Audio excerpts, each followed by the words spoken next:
Cher Jean-Claude Paulet, pour cette introduction qui n'est pas la première pour vous, mais on a, comme je disais tout à l'heure, toujours que c'est la première fois pour vous, tellement votre enthousiasme est grand. Ça ne veut pas dire que le fond n'y est pas et qu'il n'y a pas que de l'enthousiasme, hein, il y a beaucoup de plus. D'abord, évidemment, vous avez axé toute votre intervention sur le père Sofroni en tant qu'iconographe, et son parcours en tant qu'artiste, évidemment, théologien aussi. Et vous avez parlé aussi de son travail sous l'influence de Kandinsky, qui, je pense que tout le monde connaît Kandinsky, hein, c'est un russe peintre qui est connu comme le père de l'art abstrait.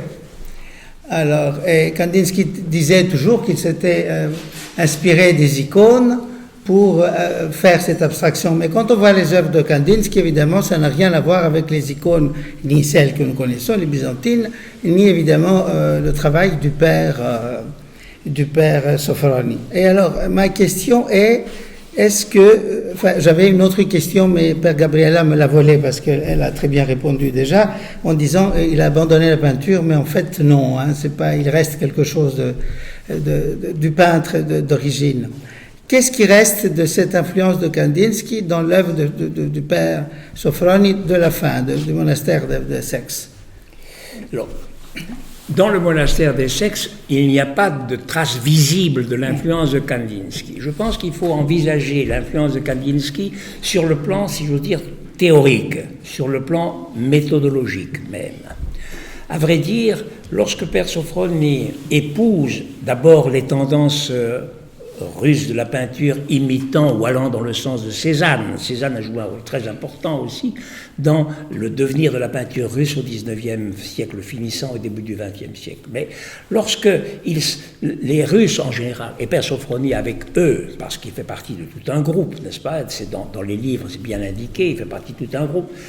Lorsqu'ils s'engagent dans la voie cézanesque ou de Cézanne et qu'ils s'engagent ensuite dans la voie de Kandinsky, ils envisagent la possibilité pour la peinture d'aller au-delà de leur caractère conditionné formellement par la tradition et les moyens de la représentation habituelle. Ils pensent qu'en effet, il faut traverser les formes de la réalité pour atteindre leur essence, ou en tout cas la nature originelle de leur création potentielle. Et donc, ils vont toujours de plus en plus profond, de manière en quelque sorte apophatique, vers l'origine de cette réalité dont ils ne parviennent jamais à définir les conditionnements, mais dont ils cherchent par toute une série de méthodes à trouver les origines jusqu'en elles-mêmes. Or, dans le domaine de l'espace, dans le domaine de la représentation spatiale, ce qui est l'origine de tout, c'est l'abstraction, n'est-ce pas? C'est donc l'espace lui-même et les formes qui, d'une manière ou d'une autre, permettent de l'encadrer, permettent d'une certaine manière de le configurer, permettent d'une certaine manière d'en trouver en quelque sorte le mystère originel. Alors, il y a cette volonté d'aller vers quelque chose comme l'essentiel de l'essentiel. Bon.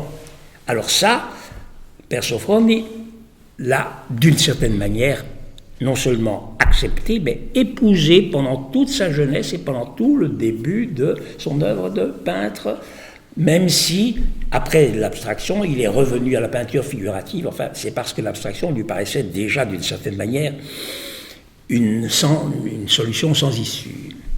Mais dans l'abstraction et dans Kandinsky, il y a quelque chose de puissant qui est la volonté de monter ou de remonter à l'origine. Et donc de ne pas se laisser obnubiler par les apparences et par ce qui, dans une certaine mesure, distrait dans les apparences du propos effectif de la représentation ou de la volonté de dire le sens de l'être. Donc, il reprend, dans sa manière, cette possibilité dynamique d'aller vers l'origine. Mais cette fois-ci, ce n'est plus une origine qui est celle de l'abstraction, ce n'est plus une origine purement spéculative ou purement mathématique ou purement spatiale, c'est une origine qui est celle de la réalité de l'incarnation de l'origine divine de tout ce qui a été en effet donné à l'homme comme moyen de se connaître et de connaître le réel. Donc en fait, Père Sophroni reprend, si j'ose dire, le mode d'approche du réel que Kandinsky avait profilé, mais sans aller ou sans rester confiné dans la dialectique de l'art, sans être d'une certaine manière emprisonné par cette spiritualité qui ne débouche pas sur la vérité originelle de toute chose. Lui, il va alors reprendre certaines des modalités qui sont en effet un peu comme l'allure du départ et du cheminement vers le but, mais à un moment donné, il va se rendre compte que ça ne mène à rien de ce qu'il recherchait, c'est-à-dire ça ne mène pas à l'être tel qu'en lui-même, ça ne mène pas non plus à l'être tel que Dieu est l'être qu'il faut non seulement rechercher, mais recevoir. Et donc, il y a, si vous voulez, j'ai parlé tout à l'heure de l'apophatisme et du cataphatisme. Et en fait, la voie de Kandinsky, c'est une voie d'apophatisme laïque, si je veux dire, d'apophatisme strictement intellectuel. Ça a quelque chose à voir avec certains aspects du néoplatonisme, par exemple. Hein, donc c'est quelque chose qui peut aller dans ce sens-là. Et le cataphatisme, c'est quelque chose qui va dans le même sens, mais davantage à la rencontre de la source, de l'être véritable, de l'être personnel, de l'être tel que Dieu est en réalité, et non pas tel que Dieu est dans la conception de l'abstraction que les hommes peuvent en avoir. Il y a donc le Dieu des philosophes, le Dieu des métaphysiciens d'un côté, et puis le Dieu de Jésus-Christ de l'autre côté. Alors l'apophatisme permet précisément d'arriver à ce Dieu, disons, métaphysique, mais le cataphatisme, lui, d'une certaine manière, ayant touché l'origine ou ayant touché le mode selon lequel l'origine s'est montrée, s'est dévoilée, à ce moment-là, reçoit la réalité du mystère plutôt que de la rechercher et de vouloir la créer. Merci. Alors, est-ce que tout le monde est familier avec les notions d'apophatisme et cataphatisme? Ou faut-il les rappeler, hein, c'est ça? Oui ou non? Non, c'est bon. Pas tout le monde, voilà. Alors, voulez-vous le faire? Vous le ferez mieux que moi. L'apophatisme, c'est la voie négative. Ça veut dire que, quoi qu'il en soit de la conception qu'on puisse avoir de l'abstraction ou de l'essence de toute chose, on ne débouche jamais sur une réalité qui est non seulement satisfaisante, mais définissable ou même concevable.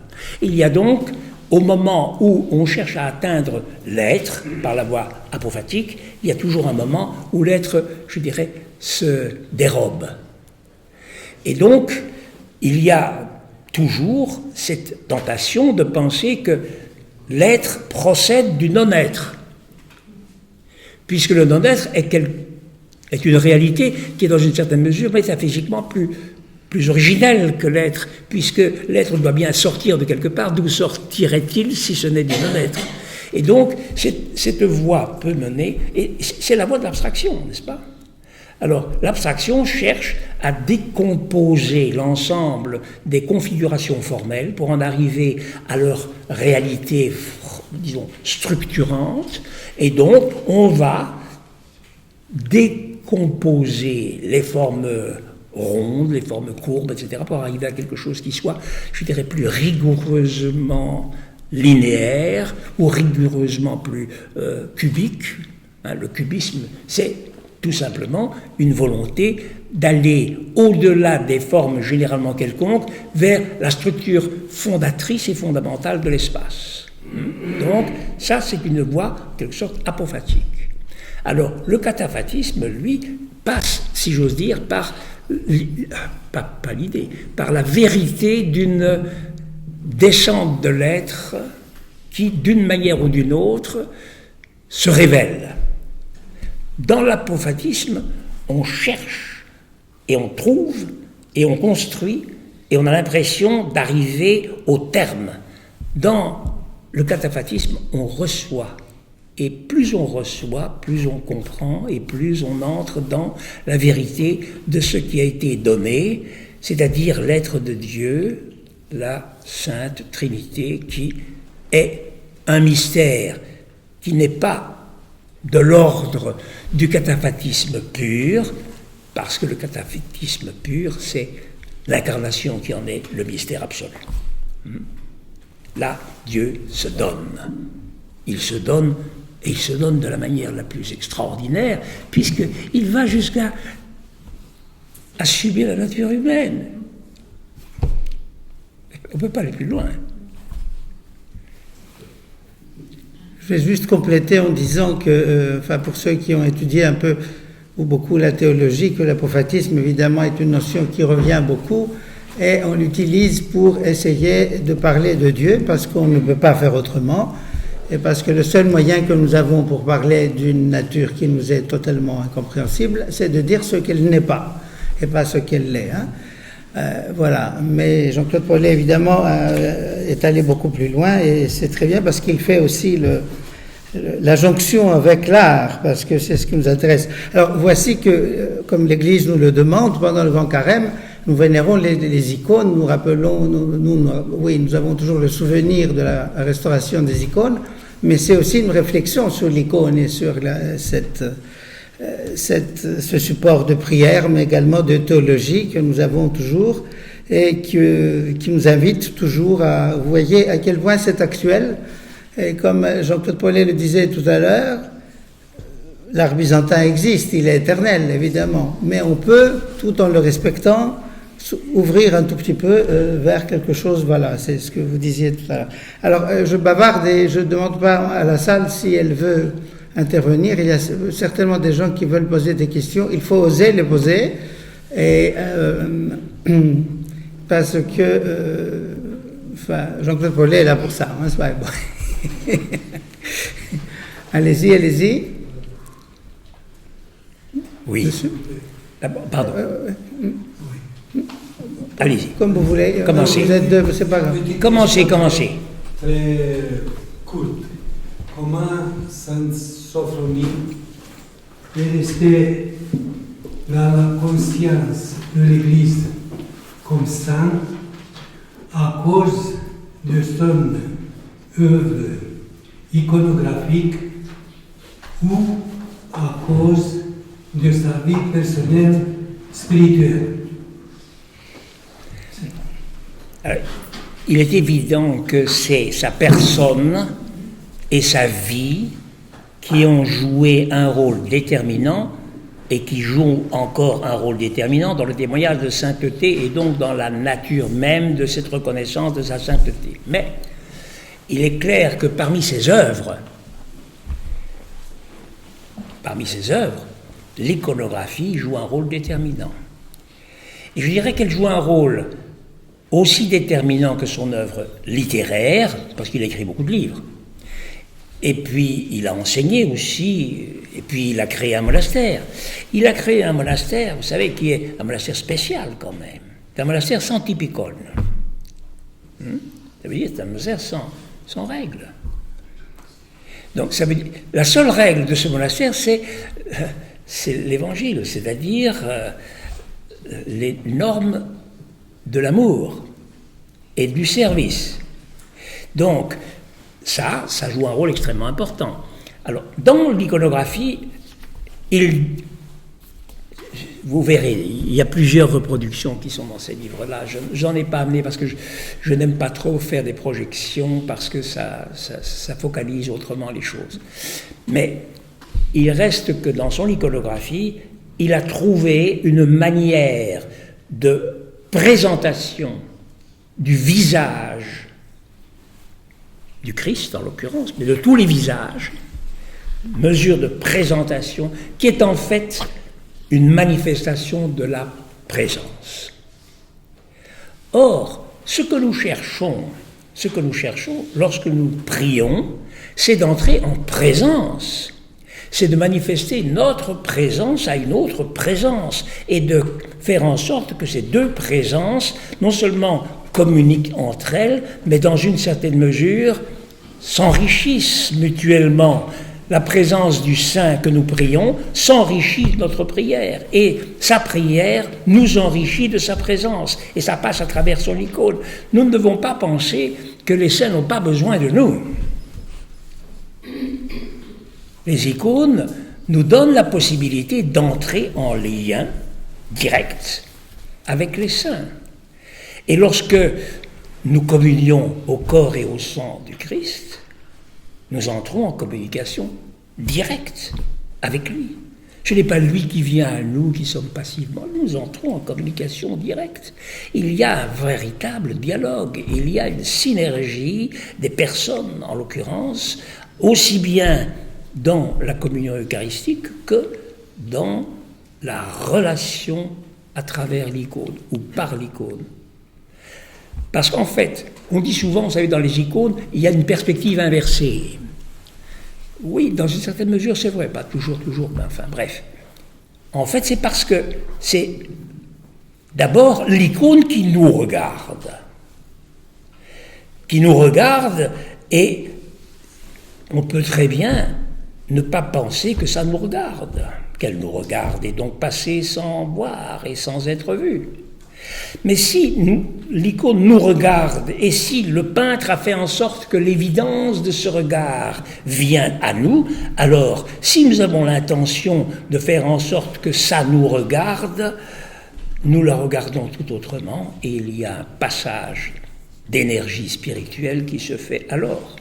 La vénération des icônes, ce n'est pas seulement une façon de rapidement se dédouaner à l'égard de la sainteté. C'est une véritable entrée en matière.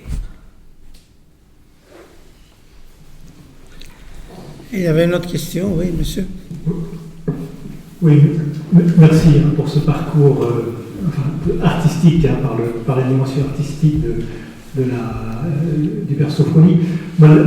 La question que j'aurais concerne finalement, il y a beaucoup après lui de grands artistes, de grands chercheurs brûlés par l'absolu et qui ont cherché, au travers leur art, à dépasser les formes du visible et à rejoindre la source en quelque sorte de toute figuration, la source de la lumière, la source de la couleur, aussi bien dans l'abstraction que dans la figuration, de cette façon. Et donc ma question, c'est simplement de savoir, est-ce que le Père Sophrony s'est intéressé artistiquement à ce travail, à ces tentatives d'autres artistes, pas nécessairement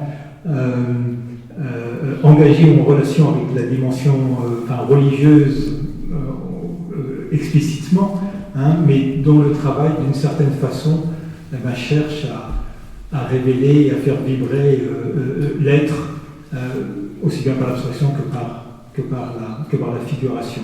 Et est-ce qu'il en a fait état? Est-ce qu'il a continué à s'y intéresser? Ou dans ce dialogue avec différentes formes d'art moderne, ou sans doute pas? Est-ce qu'il s'en est...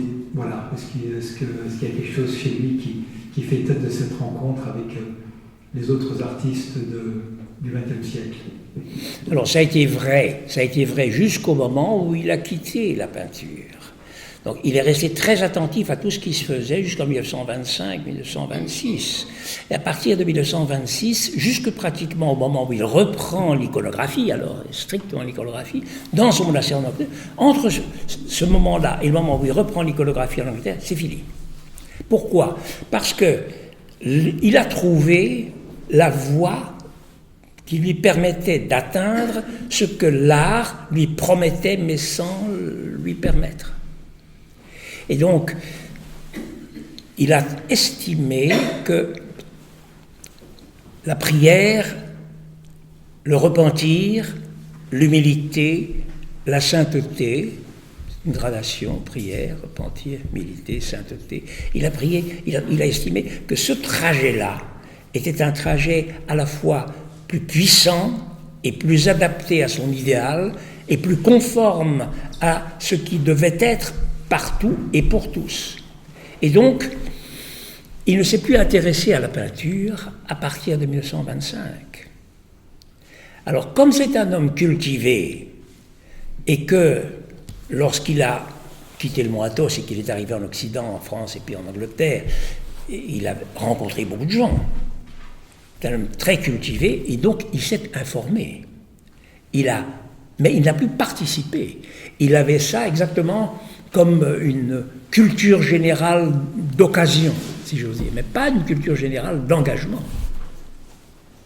Il n'y aurait pas certains peintres modernes.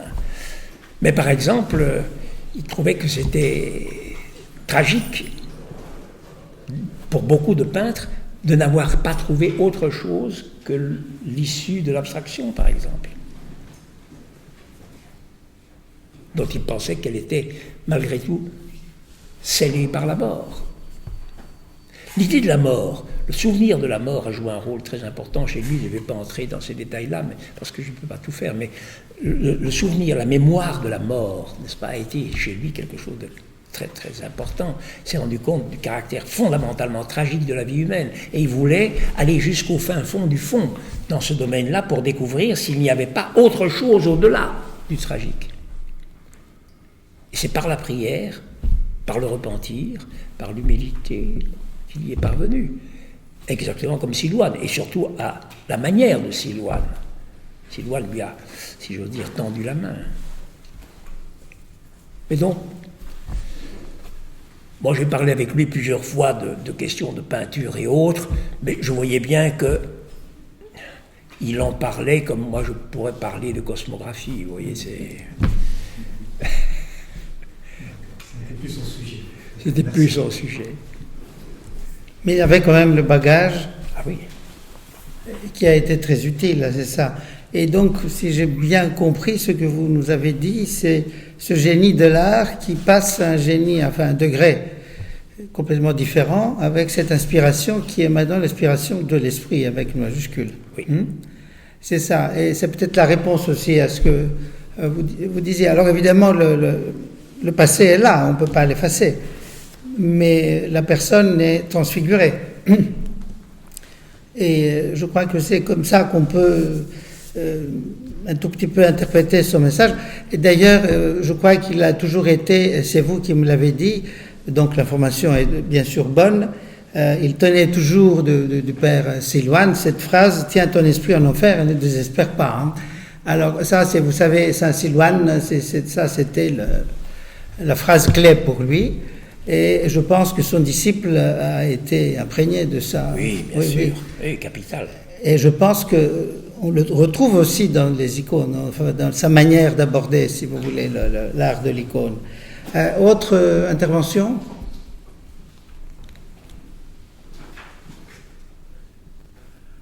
Il faut oser, hein, c'est pas...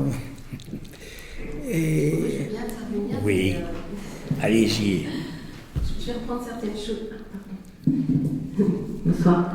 Je vais prendre certaines choses qui m'ont saisi. J'ai beaucoup aimé cette idée de l'image à la ressemblance. C'est une phrase qui me structure beaucoup. Et puis aussi cette manière de prendre conscience du néant. Et que du néant, seul Dieu peut amener le nouveau. J'ai beaucoup aimé ce que vous avez dit. Et après, l'idée que par la prière, le nouveau transfiguré peut à nouveau advenir et s'incarner. Est-ce que vous pourriez nous parler de ce moment, parce que j'imagine qu'il était tellement passionné, ça a été tellement difficile pour lui à un moment donné de s'extraire de celui qui voulait aller plus loin, plus haut, avec la voix apophatique, et qui à un moment donné s'est dit stop.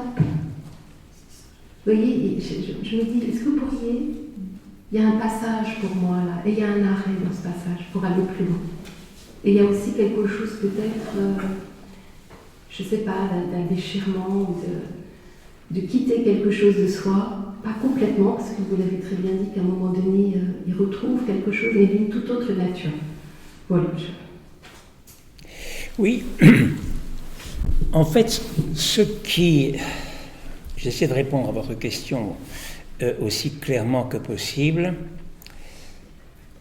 Ce qui est arrivé, c'est que la mémoire de la mort l'a saisi, et plus exactement la contemplation de l'absolue puissance du néant. Puisque nous sommes voués à la mort, que toute chose est vouée à la mort, puisqu'il y a rien qui puisse en échapper ou s'en échapper. Il n'y a qu'une seule manière de réagir, ce n'est pas la révolte, car le XXe siècle est plein de gens qui se révoltent à cet égard. C'est pour le père Sophrony l'intégration du tragique. Il faut intégrer le tragique, il faut se laisser pénétrer par la dimension tragique de toute chose et de l'être personnel que l'on est voué dans une certaine mesure au néant. Alors le tient-on l'esprit en enfer et ne désespère pas, c'est précisément la clé de cette réalité et en même temps de l'échappement de cette réalité. Car tient-on l'esprit en enfer, en effet, c'est bien ça. Nous sommes faits pour être d'une certaine manière voués au néant, et l'enfer ce n'est rien d'autre que l'abîme de l'être inexistant, un abîme inconcevable. Mais il ne faut pas désespérer. Pourquoi ? Parce qu'il y a précisément dans la chute vertigineuse vers le néant quelque chose comme un étonnement, une espèce de manière d'être totalement désemparé, d'être perdu. Et le ne désespère pas, c'est précisément la possibilité de s'appuyer sur cet abandon auquel finalement on ne croit pas, auquel on s'oppose parce que l'être et la vie, tels qu'on les a en effet expérimentés, sont supérieurs et décisifs. Car dans le désespoir, il y a une issue. C'est une issue paradoxale, mais c'est le fait qu'on désespère. Être désespéré, c'est être. Et il y a donc une contradiction entre le désespoir qui veut ne pas être ou qui aspire à ne plus être et l'être qui permet d'y pencher. Et c'est dans cette conflagration que les choses deviennent infernales ou terriblement tragiques. Par exemple, Père Sophrony avait assez régulièrement ce type de sentiment. Et un jour, il se confie à un autre moine, au Moatos, et le moine dit, écoutez, quand vous êtes dans cet état-là, prenez une tasse de thé et n'y pensez plus. Autrement dit, revenez en quelque sorte à cet élémentaire de l'existence qui se manifeste comme décisive, à savoir prendre une tasse de thé. Je ne sais pas si j'ai un peu répondu, merci, à votre question. Autre intervention. Enfin, on pourrait parler des heures, là, parce que le père Sophrony inspirait aussi beaucoup d'artistes, et je pensais, pendant que vous parliez aussi, à Arvo Pärt, qui est un musicien. Vous connaissez peut-être Arvo Pärt, qui est un des musiciens de musique contemporaine les plus connus dans le monde. Il est estonien, et il y a longtemps, il est devenu orthodoxe, et je crois qu'il a même une propriété près du monastère des Sexes.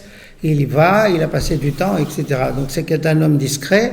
Mais ça veut dire aussi que l'influence du père Sophrony était grande et le rayonnement est allé, si vous voulez, toucher aussi des personnes de grande qualité, parce que là on parle d'un grand compositeur. Donc je pense que ça doit concerner aussi un peu tous les intellectuels, les artistes si vous voulez, et les gens simples évidemment aussi. Est-ce qu'il y a des choses, est-ce qu'on peut conclure maintenant ? Et avant de remercier Jean-Claude Paulet pour ce moment tout à fait privilégié, je voulais d'abord dire que sur le canal, il y a un canal de la métropole, une chaîne sur YouTube, on trouve la plus grande partie des conférences qui ont déjà eu lieu, puisque c'est la 5e, 6e année, 5e année c'est maintenant, donc il y en a pas mal, dont celle dont vous parliez tout à l'heure avec le père Zacharie qui était venu ici, vous étiez intervenu aussi. Et tout ça se complète. J'ai envie de pas me faire un peu, mais faire un peu de pub. quand même pour les émissions de France Culture, parce que nous avons eu la chance de voir 3 fois Jean-Claude Poilet sur le Père Sophroni et sur les écrits du Père Sophroni. Lire le Père Sophroni, c'est très utile parce que j'ai réécouté ces émissions récemment, ça permet une lecture beaucoup plus facile. Puis évidemment, il y a orthodoxie.com qui nous fait l'amitié de venir et d'enregistrer des conférences et de les diffuser. Vous trouvez là aussi certaines conférences. Donc tout ceci, bon, il y a le moment privilégié ici, mais se prolonge après dans le temps. Alors, pour terminer aussi, annoncer la dernière conférence de cette année dans ce cycle des conférences Saint-Stéphane. Ce sera avec un byzantiniste. Alors, c'est au mois de mai, et au mois de mai, on fait toujours une conférence dédiée à Constantinople, parce que le mois de mai est par définition le mois de Constantinople.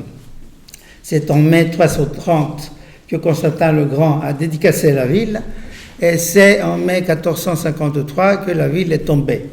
Alors, toutes les raisons sont bonnes, si vous voulez. Ce sera un byzantiniste donc chargé de recherche au CNRS, Olivier Delouis, qui va parler de Constantinople à l'Orient et l'Occident.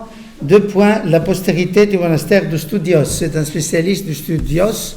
Studios étant un très grand monastère dans la ville de Constantinople, qui a une vie de 10 siècles à peu près, qui a joué un rôle politique aussi et social et bien sûr religieux et spirituel très important. Ce sera donc le mardi 12 mai à 19h30, un peu plus tard parce que les journées sont plus longues. Et je termine en vous rappelant que vous avez les 2 livres ici qui sont en vente au fond de la salle. J'ai un peu peur parce que je vois que c'est la même table que les boissons, mais enfin bon, on va faire quelque chose. Ouais. Double nourriture, oui, c'est ça. Mais allez-y parce que ces livres sont exceptionnels. Hein, ils sont à 17 €. Vous les trouverez aussi sur le site internet du monastère. Alors je ne sais pas si vous voulez, c'est un site internet, peut-être si vous avez de quoi prendre note, c'est facile, c'est https Ce qu'il a de toute manière au début. essexmonastery.com. C'était ça. Essexmonastery.com, c'est facile, et puis c'est vrai. Et là, vous avez une kyrielle de livres, des livres dans toutes les langues. En plusieurs langues, oui, c'est ça. En grec, en anglais, en roumain, en français, enfin, dans toutes les langues, en allemand. Enfin. Dont des livres du Père Zacharie aussi. Voilà, oui, les livres du Père Zacharie, c'est très important. Et vous savez que Saint-Silouan a été traduit en plus de 20 langues, hein, donc voilà. Un très grand merci à Jean-Claude Poilet.